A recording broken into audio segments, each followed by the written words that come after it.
Hey, everybody. Welcome to another episode of Courtside with Beilinson, part of the Tennis Channel Podcast Network. Tonight, we have such an awesome guest. She's actually a returning guest, one of my favorite individuals that I have come across since I've started this podcast. Can't believe it's been 5 years since I started this. She's been an anchor on ESPN SportsCenter, also made several appearances on ESPN Radio. She has recently relaunched one of my very favorite projects out there in any genre. It's called The Next Chapter, in which this guest talks to a wide variety of athletes about what it was like transitioning to the next part of their lives after the final whistle. Please welcome back to the pod, Prim Siripipat. Prim, thank you so much for coming back on. Hi, it's so wonderful to speak with both of you and also to see both of you. We're on Zoom, so it's so great to kind of put the face to the name and see all of you again.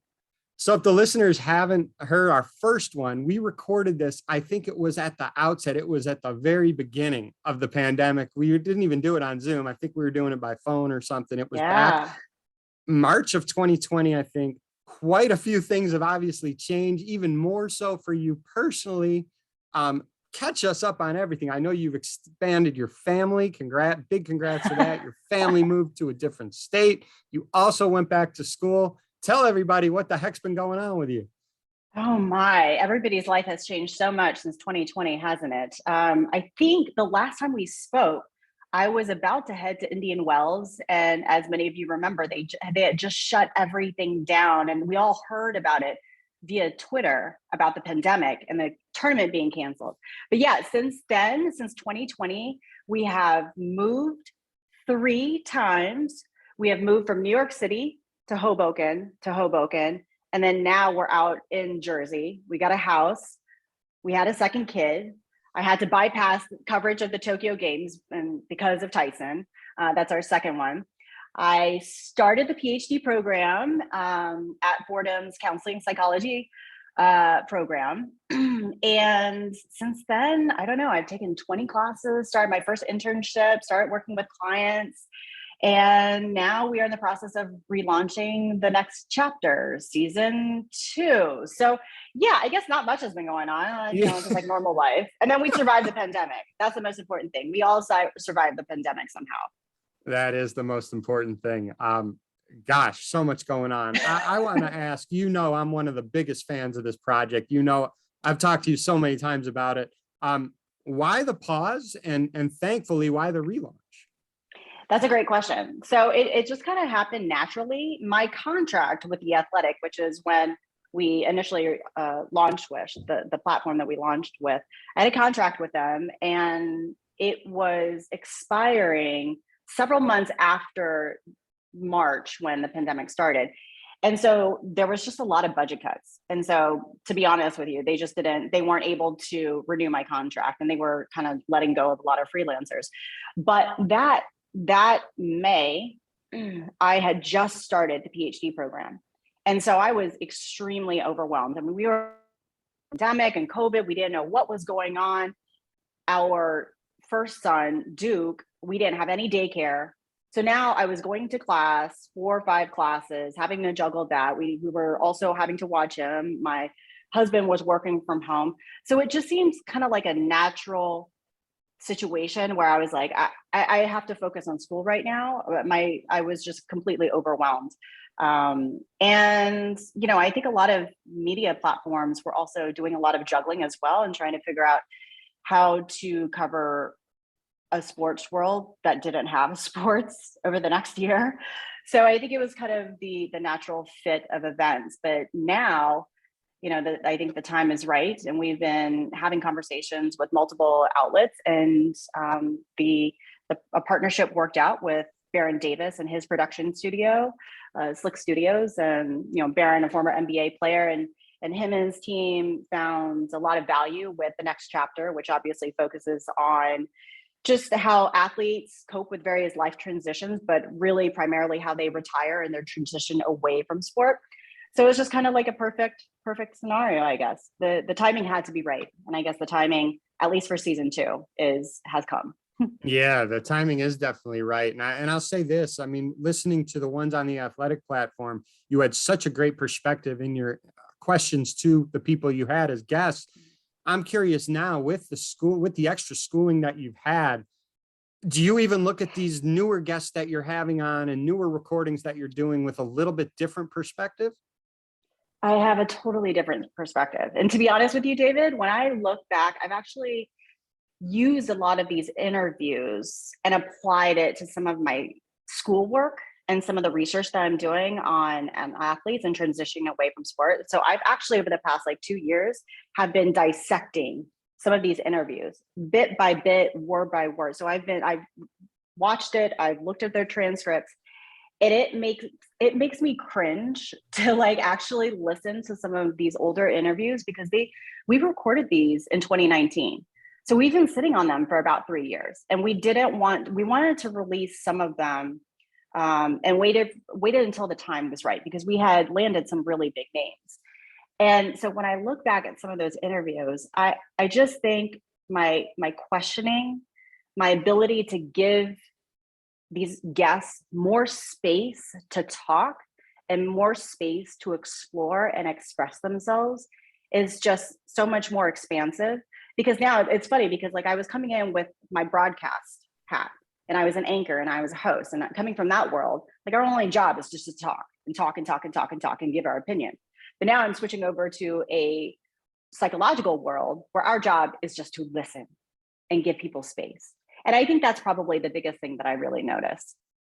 That's so well spoken. And I'll say this. I mean, I'm nowhere near as polished as the two of you, but I'll say a quote from, I think it was a LinkedIn CEO. He said, if you're not embarrassed by the first version of whatever it is you do, you've already started too late. So you just got to start. Speaking in the tennis world, you know, so many things have occurred since the last time we spoke. You had Naomi Osaka coming out, you know, openly talking about her struggles off the court, dealing with her mental health. Marty Fish, someone who's, you know, a little bit closer to home with you, for, again, the listeners. Prim was a very, very good tennis player. Played at Duke, full scholarship, trained at Saddlebrook, played and trained with Andy Roddick and Marty Fish and a bunch of other people that you all know. His documentary called Untold: The Breaking Point. If any of you haven't seen it, go check it out. It's amazing. Even as recently, Darren Cahill, and Steve knows Darren well, Darren Cahill on Instagram, you know, posted something where he just needs to kind of take a break. He left Indian Wells a little early. He was helping out Amanda Anisimova. And I know for the Australians, it's been extra hard because they've had such strict quarantines going on.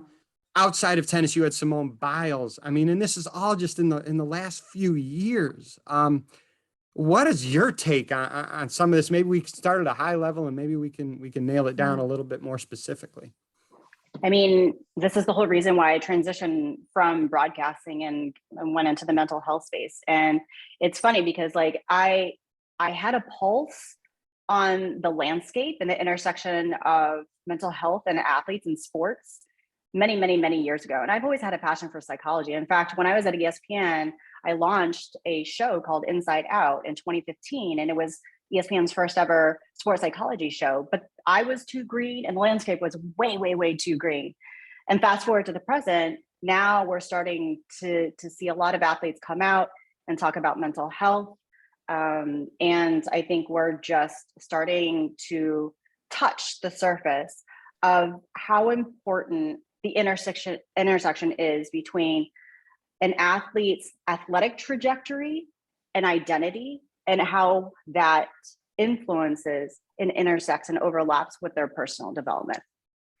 I'll ask Steve this, because Steve's covered this sport forever. You know, a lot of this is focused on people who are involved in an individual sport. Not everybody. Kevin Love, he plays a team sport, right? NBA. Steve, in your years of covering this, I mean, you're alone out there and you're exposed, right? When things are not going well. I mean, I have a bad day at the office. Not a lot of people see that. These people have a bad day in the office. Not only does everyone in the stadium see it, but millions of people on TV. Is it an individual sport? And I'll let both of you, I'll start with Steve. Do you think it's the individual sport aspect that really makes this hard? Now you're talking from the standpoint of the players, obviously, yes. David, right? Yep. Yeah, no, I think so.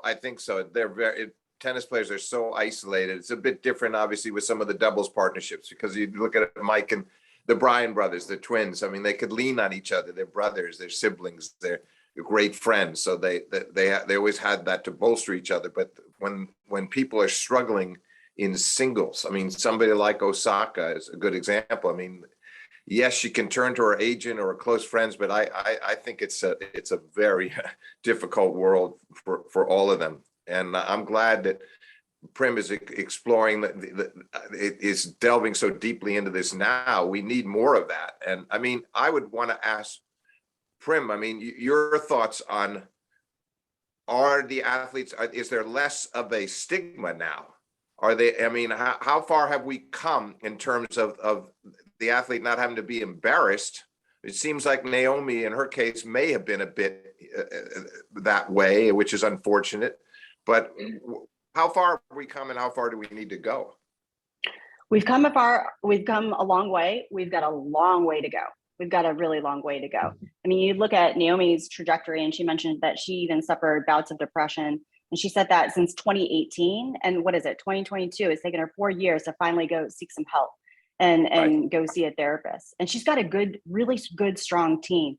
I have had multiple conversations with Division I universities, many of them in the Power 5 conferences, and they are still really struggling to figure out how to address a lot of the mental health issues that are emerging among their student athlete population. And, you know, it's even conversations of like, okay, we have people that are on staff, like a licensed mental health counselor or a psychologist, but athletes aren't going to get help because they don't even want to walk into that office because they don't want anybody to know that something is wrong. And that stigma still exists among athletes that if you're going to therapy, something's wrong with you. And the reason why it exists is because the sport culture is so uniquely different, is that there is this hyper masculine culture, this hyper masculine mindset of like, we have to be strong, we have to be powerful, we don't get emotional, we have to push through. And what that does is that actually obstructs their help seeking tendencies. So that's why it is so hard. And you know, if you're looking at, I think tennis is a little different because you don't really have to answer to any head coach or team. But for, let's say, for example, NFL players and NBA players, they really struggle because they have issues going to get help within the team because they really feel like a lot of their coaches and the brass are going to hold it against them, especially during contract time. So no question, the stigma still exists. We've come a long way. We've got a long way to go. Yeah, it's an interesting point you're making, though, because the tennis players do have to answer to the media. I know a little bit about that, having attended thousands of press conferences, and it's a tough spot to be in for them coming in after devastating losses to after answer questions about slumps, leads that they've blown, etc. So I do think that might be the hardest part, and they're obligated. And of course, that was at the heart of the Naomi controversy, was her not wanting to do the press conferences and feeling like she couldn't deal with that at that time at Roland Garros. So I think that's the area where the tennis players maybe struggle. Yeah. I agree. It's hard because everyone's on site and things are timely. I almost wish there was a little bit more time where people who are coming off a tough loss can digest what happened a little bit before speaking to the press, and then their quotes or actions get exposed out to the world. With that, you're really close still with Andy Roddick, and the documentary with Marty was so powerful. Have you talked to the people who you grew up with and trained? I'm sure you've talked with Andy a little bit about that documentary. What are his thoughts? And I know he's got to be so proud of Marty for doing what he's doing. Yeah, it was really awesome to watch that documentary. And, it's funny because I actually talked to Marty many, many years ago about his anxiety attacks. I think we had a conversation back in 2017, and I was talking to him about my show that we were trying to launch, and I wanted to interview him, and we just really never got into it. And it's really awesome and interesting to see what Marty has gone through. And I'm so proud of him for coming out and being a mental health ambassador. Like, it's just great because we really, I've known Andy since we were 12 years old. And then actually Marty came. Andy had left Saddlebrook by the time Marty came. And then Marty came when we were about like 15, 16. And then we traveled together with Team USA. So we went to like South America and parts of Italy and stuff. So I knew the both of them separately. But nonetheless, we were all just kind of like kids and trying to make it through this world. And then fast forward to 2012 when Marty had that moment and pulling out of the US Open against Roger Federer. And then, just being able to talk with him about how he was processing the pressure and the pressure cooker situation, the expectations of rising and finally getting to the top 10, and it just feeling like it was just too much for him. And then how that kind of precipitated a lot of his mental health issues is obviously really unfortunate, but I think he's doing such an amazing thing by like sharing his story. There's nothing better than going out there and sharing his story. And for Andy to come on and join the conversation. It's funny also too, because I was talking to some of my friends from the Academy, because I said, there was a Netflix producer that had reached out to me during the pandemic. I was like, hey, we're doing a Netflix documentary on Marty. And for what I think it was just, things were so crazy. I had forgotten to respond because I'm a complete idiot. And then I think he was asking for pictures. So you know what? I missed my opportunity to be on Netflix. I hope it comes back one day. Well, Steve and I will do our best to try to get you. You may have missed the Netflix issue, but Steve and I will do our best to pub you up on this. The support system is so strong. What was so powerful in that documentary for me was, I believe they were in the cab or something going to the match, and Marty was freaking out right before that match with Roger, and he didn't see a way out, right? And freaking out is not the professional term. I'm not licensed in this. You are, so I apologize for using a term like that. But the fact that his wife, and I believe they were married at the time, it may have been dating or engaged or married, but what his wife now said at that time, you don't have to play.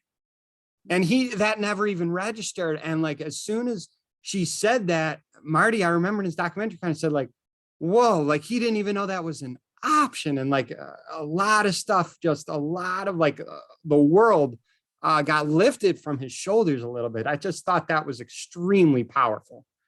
Yeah, that's interesting.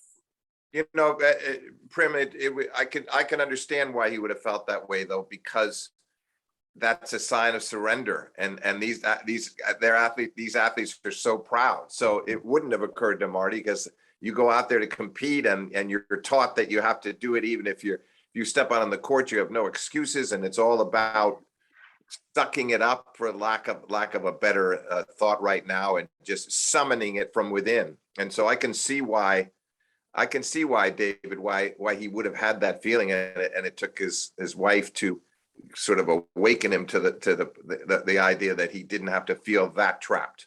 Is that right, Prim? Do you agree with that? I do. I think there's two parts of this conversation that I think are really important, and this focuses on some of the research that I've done, and then I'm also doing. So I think the professional athlete experience is changing, as we know, compared to past generations. So there was one study that was done on like hundreds of professional athletes. And what they found was that an elite athlete experiences as many as 640 distinct stressors over the course of their career. And what that ends up doing is it actually makes them a little bit more predispositioned and increases their likelihood of suffering mental health symptoms and disorders, including anxiety and depression. A lot of that has to do with the pressure, media, social media, more attention, expectations, more money than ever before, which also ties into more expectations, more injuries, because athletes are starting much sooner and they're training year round rather than seasonally. So you have all these things. So kind of offering that as a backdrop, we might begin to understand why athletes are suffering some mental health issues, because it's just different than it was many, many years ago. Now, on the other side of it, you have Marty, who, for one reason or another, like a constellation of factors that have led him to this moment. And I applaud him and his wife for choosing, you know what, we don't have to do this. You don't have to play. Now, the interesting thing is that for anxiety and also panic disorder or panic attacks, the one thing that actually perpetuates and exacerbates the situation is avoidance. And so by avoiding anxiety and running away, people tend to use that as a coping mechanism, as trying to avoid and run away from that anxiety. And then they begin to avoid other situations and other people and other things. And it actually makes it worse. And it could even lead to more panic attacks or anxiety attacks. And so if they ever do go to therapy, the one thing that they actually have to address is highlighting the avoidance and teaching the client to sit with these physical symptoms and to face the anxiety head on. So fast forward maybe many years later, Marty goes back and he says, you know what, I'm going to play this match. And I may have some symptoms of anxiety, but that when my heart is racing, I thought before I was having a heart attack, but I now realize that the symptoms of a heart attack are actually very different from an anxiety attack. I'm just having an anxiety attack. And so that's how you're able to work through it. So it's just kind of like you have like these two different forces working. I think both of those are really important to highlight. So interesting. And I'm so great that you're on and have this background to offer. And then we're all so proud of Marty for doing what he's doing. We're all huge fans of Marty. So kudos to him. As you set to relaunch, you don't feel obligated, but are there any guests that you can preview that you're looking forward to having on? I think there's a second one with Andy that may be coming on too.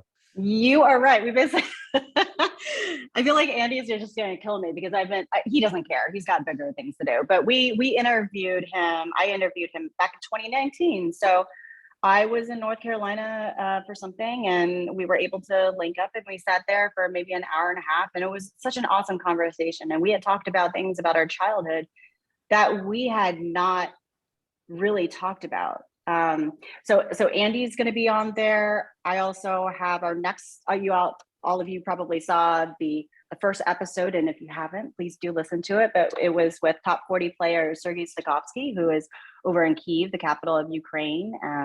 And that was a great episode with him. And we also have former NBA and Duke player, also current assistant coach for the Duke men's basketball team, Nolan Smith. NHL All-Star Theo Fleury. Will have an Olympic rower, Megan O'Leary, Robert Smith, former NFL linebacker, and also Greg Oden. That's a pretty big one, the former #1 overall pick many years ago. And that's a tremendous conversation with Greg, because he really publicly for the first time talks about the 7 surgeries that he had over the course of his career. And some of the issues that he suffered in terms of substance abuse, and also being bulimic when he was going through his NBA career. So we've got a lot of, we have. Greg had a remarkable career at Ohio State too. I know he's been when he went to the NBA, he ton of injuries and stuff that you just listed as well. But we'll all look forward to staying tuned here and all those great guests you got. You know, there's the quote, my favorite quote, and the quote occurred before you started this project. We talked about it on our first conversation. I'll say it again, just because as soon as you initially launched this project, the next chapter, I'm like, this quote just jumped at me and said, this is Prim's project. And it's from my guy. Steve knows he's my guy. It's from Andre Agassi. And his quote is, athletes spend 100% of their time preparing for 1/3 of their lives and 0% of their time preparing for the other 2/3 of their lives. And that's such a powerful quote. It's also so true on a lot of these young athletes. They start priming for this professional career, whatever it is, so young, and they don't have anything outside their expertise and their athletic endeavors, that once that's over, they're lost. And this project speaks so much to that. I know you love that quote too. If you can add anything to it, please do so. I mean, that quote right there, it just kind of highlights the whole reason why I'm spending way too much time back in grad school, and why I'm spending all this time in school and studying and research, because I don't want athletes to have to go through that. Like, that is my role, is to be a resource and to help others be a resource for athletes, so they are able to develop a much sounder foundation. So when they transition from sport, they are able to kind of lean into their skills and transfer them to other areas, so they don't feel completely lost. And speaking of Andre Agassi, I thought you would enjoy that I bring out his book. And you know what's funny? I was in Miami as a reporter for CBS when he came through and he did his book tour, and I loved I loved his book. And the part about him having a love-hate relationship with tennis, at that time, I had just began my conversation with myself about what tennis meant to me. And he was the first athlete that ever even broached the idea that an athlete could also hate their sport. And I appreciated that from him. And he's the only athlete that I've ever gotten an autograph from in my entire broadcasting career. And really in the past like 30 years. So, well, I think the only thing left is to have him on the show. I don't know if he's going to be able to hear this episode, but we got to get him on your show. So, let's Andre, if tweet you're him. Listening, give Prim a Yes. call. Hey, And bring on Steffi too. Yeah, right. Why not? This is such an interesting conversation to me. You know how much I love your project. Before we end, Steve, I'll give it to you. Any final thoughts before we end it with Prim? Oh, no, not really. I would just say that I think I learned a lot in the last, whatever it was, 27 minutes. And thank you very much for joining us today. And for me, it was enlightening.